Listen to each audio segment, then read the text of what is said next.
everyone, and welcome to this week's Comic Shop Adventure. I am the Athletic Geek, and this is a special edition as I am not driving on this week's Comic Shop Adventure. We have the Fathead. You know, I'm sure that this adventure is going to be filled with masturbation references and dick jokes, but we are heading away from the homestead at Athletic Geek HQ to go on our weekly comic shop adventure and bring home a bounty of collectibles, comics, and all things in between. Plus, we are going to go see the movie Ant-Man this week during the comic shop adventure, so keep an eye on the Facebook page. And the Wasp.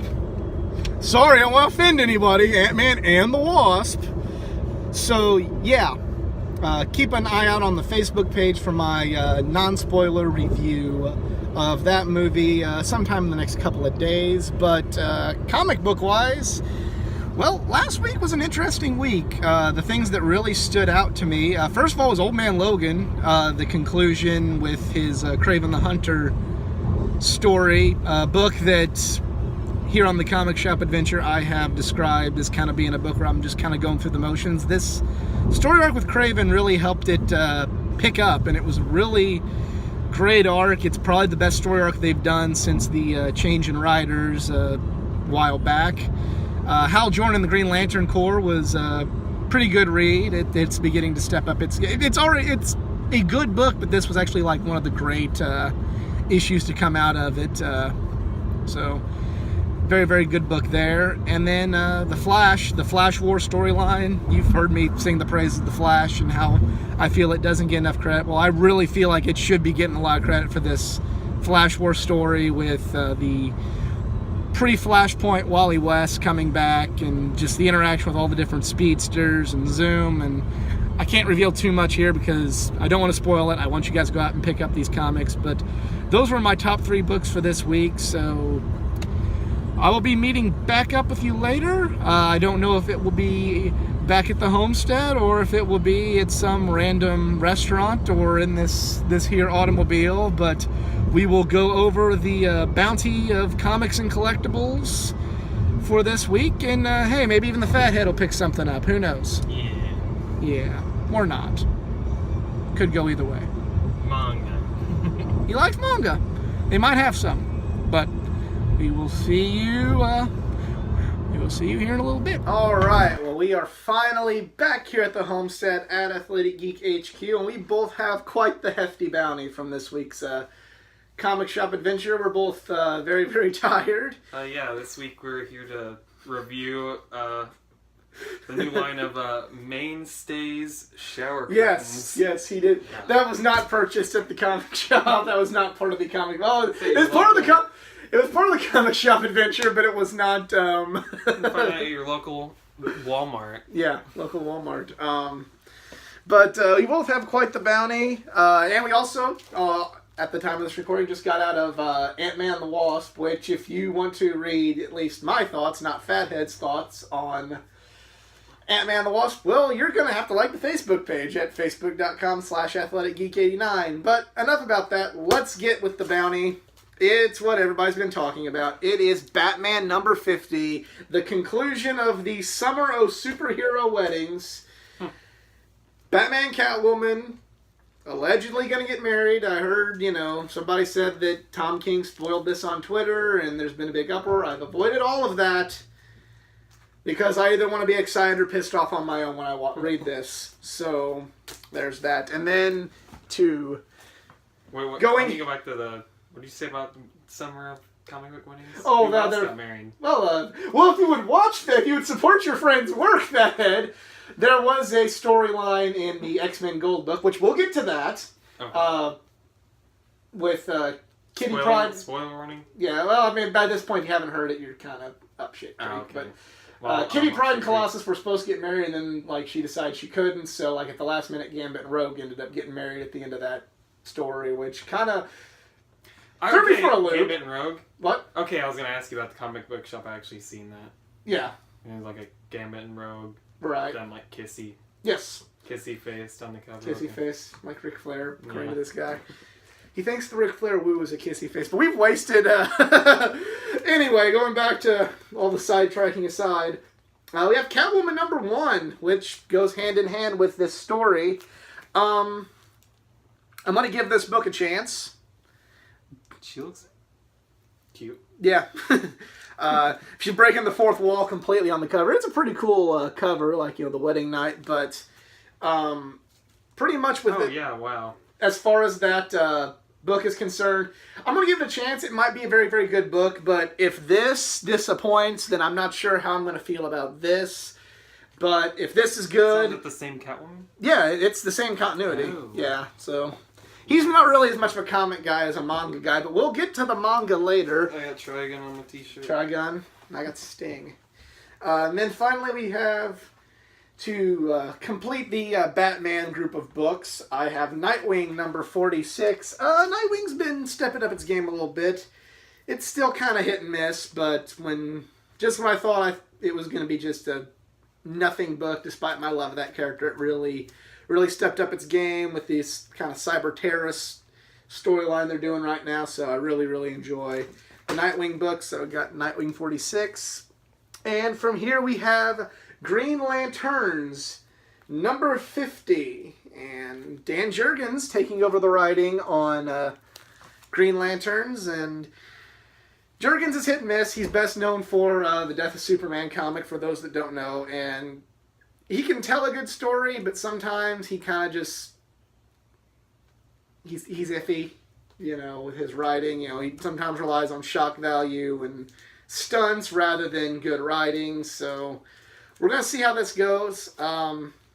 It's been one of the best books at DC for quite some time. Hopefully he keeps it on that level. We will see. And from there we go to Justice League #3 by Scott Snyder. You've heard me sing the praises of Justice League, Scott Snyder and Justice League for the previous 2 issues. Looking forward to this book. Really enjoyed what he's done so far. Kind of doing essentially Super Friends, but the more of a PG-13 Super Friends kind of deal, where you get that nice traditional feeling, but kind of not quite, hands on hips and laughing, like the old Hanna-Barbera show. That's Jon Stewart. Okay, yeah. Yep. I knew that.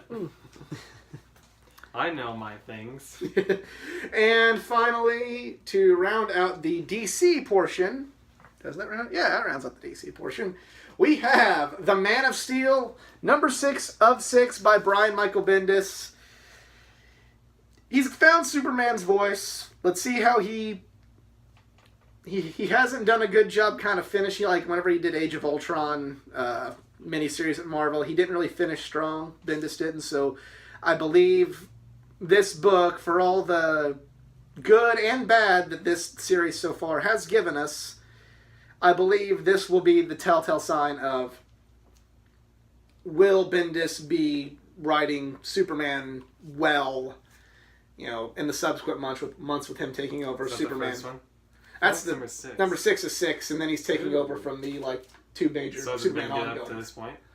Been hit and miss. Like it's been really good, and then it's been and it's really good. Fighting with Supergirl. Yeah, it's just this new thing they've got going. Yeah, that they've got going on. Like a zombie Bane. Yeah. So I feel like he got Superman's voice down as far as how he writes, but we'll just have to say Bendis used to be a sure thing. I've said this for weeks on here. He used to be a sure thing, but now he's just kind of once again he's iffy. But we'll see what happens from there. Now we head to the world of Marvel. Everybody's favorite. Everybody's favorite. But this is a really, really good book. This is Avengers #4 by Jason Aaron. Really enjoyed his Avengers run so far. And I'm really enjoying, honorable mention, I didn't mention this as far as what I liked last week. His Thor #2 is also very good. It just dawned on me I didn't give that book its due. So that was another good pick from last week. What Avengers series is this? This is just regular Avengers series. Just the main Avengers. But that's #4? Yeah, #4.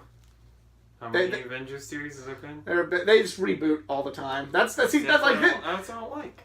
And this is exactly this is somebody who doesn't follow comic books. He's confused. That's something I ranted about on this show in the past. So now you're seeing this in motion. Like, this is why it's confusing for new readers to get into comics. But this is, if you can find all of these, it's a good jumping on point. But yeah, Jason Aaron, one of the best, along with Snyder, and Jeff Johns, one of the, and I'm sure I'm forgetting some, but probably some of the best comic writers of this era. So, Avengers number 4.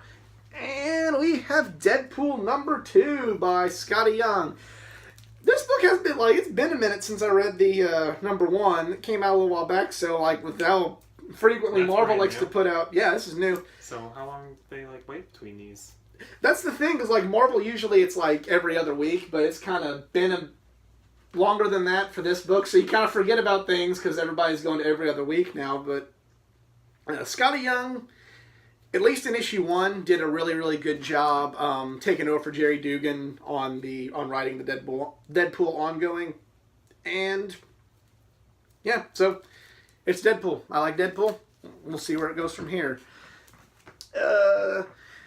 We now have Astonishing X-Men number 13. A new creative team getting started on this, even though this book's kind of...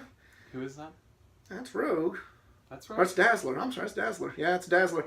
New creative team, new team of mutants as the focal point. This book is on my chopping block. Even though I kept buying it, under the last writer, Charles Soule, just pretty much because of they had Gambit in a major role in it, and I'm like, well, I need to get my Gambit. Yeah, in this title, but now they're changing over the writing team and changing over the mutants, so it was kind of, even despite Gambit, it was just kind of a very, very mediocre, nothing to write home about. Besides Colossal and Beast. Beast, Havoc. And then... it escapes me. I'm going to feel like an idiot. There's going to be somebody in the comments going, you didn't know who that was? Sorry. I love my viewers, so I'm sorry, please. But... So we're going to see what happens. This... muscle-bound knife lady. It's a dude. Oh. Moving on. This book's going to have to bring it, or I'm not getting it anymore. It's it's too, if it comes out too frequently and it's too much money for me to continue with mediocrity, especially with other good books starting to come out. So... That dude's got some girly lips, and the hair just wasn't so, So, moving on, Astonishing X-Men. This is the make or break week for Astonishing X-Men. So we'll go from there, and then finally, as alluded to, together, X-Men. Astonishing X-Men, as alluded to earlier, X-Men Gold number 31. Colossus has been left at the altar, and I was disappointed in that, but then they kind of gave me. Who's Colossus getting married to? Kitty Pryde. Who is that? Kitty. Oh, okay, yeah. Yeah. He was going to get married to her, and then she left him, in the middle of the ceremony, and then Gambit proposed to Rogue, and then they ended up getting married, which was some good fan service to me, albeit it kind of felt like... It really did feel like when that happened, it was kind of a matter of, oh, you're not getting what we hyped up, but here you go! Here's something you've been waiting for years, so please don't be mad at us. So, we're going to see where it goes from here. Hopefully it ends up going in a good direction. This has been the best X-Men book by far of the whole X family of books.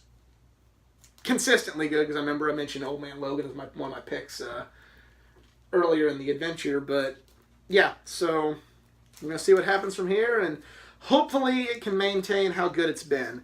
But that is the bounty of as far as single issues, but... Fathead and myself here. Shower curtain. Shower curtain. Yeah, shower curtain for his house. We got some other cool stuff, and I'm going to throw it over to the Fathead. Are you want me to start with mine? Yeah, we'll start with your collectibles and such first.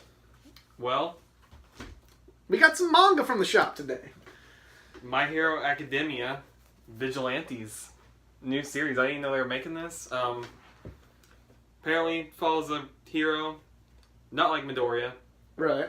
He failed to become a hero, and now he gets caught in the middle of a group of vigilantes. Decides to help them out, so it'll be interesting. Yep. Be it different. We love My Hero. We love My Hero. I'm really trying to get more anime onto this channel, and he's the partner. And if you haven't checked it out, crack open a few cold ones and watch our Anime Movie Monday that we had that we recorded. Dragon Ball. Dragon Ball Z. Dead Zone, the Pioneer dub, so shill for that video. And then Black Clover 1 and 2. I've been watching the anime, and I hear people saying that the anime is not as solid as the manga, so I'm like, well, I like the anime. Put it to the test. But it's just like anything. It's like, everyone's like, the book's not as good as the movie's not as good as the book. I hear it's just you can form your opinion now. And then this did not come from the comic shop. We did a little break at Walgreens. Brought to you by Walgreens.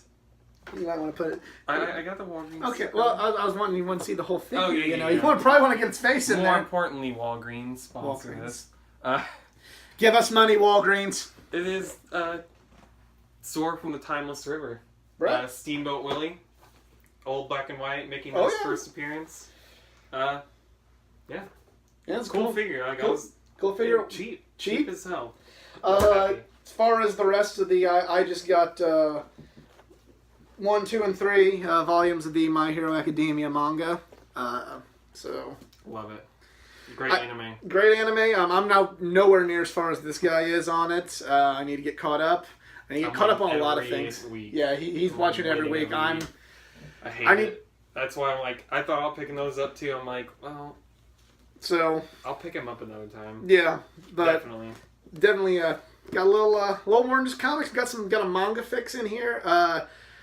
Other than his figure, no figure for me this week. No shower curtain either. No shower curtain either. It's just comics and manga for me. Not giving what they came here for. It was a solid shower curtain review, but you know, I guess they're gonna have to go somewhere else other than the comic shop adventure to find out about the shower curtain. But it was a long comic shop adventure day. It was an exhausting one with the Ant-Man movie kind of in between everything. And yeah, go like the Facebook page. My review should be sometime either this weekend or Monday, depending on when I get time to write it. My thoughts on Ant-Man. I'm not going to spoil anything. You're going to have to go like the Facebook page if you want to read my thoughts on that movie. But it was good, question mark. It was bad, question mark. No. We don't know. Read my review. But that is our bounty from the comic shop adventure this week. Let me know what you got at your local comic shop in the comments section below. And as I said earlier, like the Facebook page for more content. And if you enjoy this video and would like to watch others, be sure to subscribe and give us a like, give us a share. And you know, we have more than just comics and anime. We have wrestling and all things geek culture. But for the Fathead, I am Athletic Geek. Y'all be cool. Have a good one.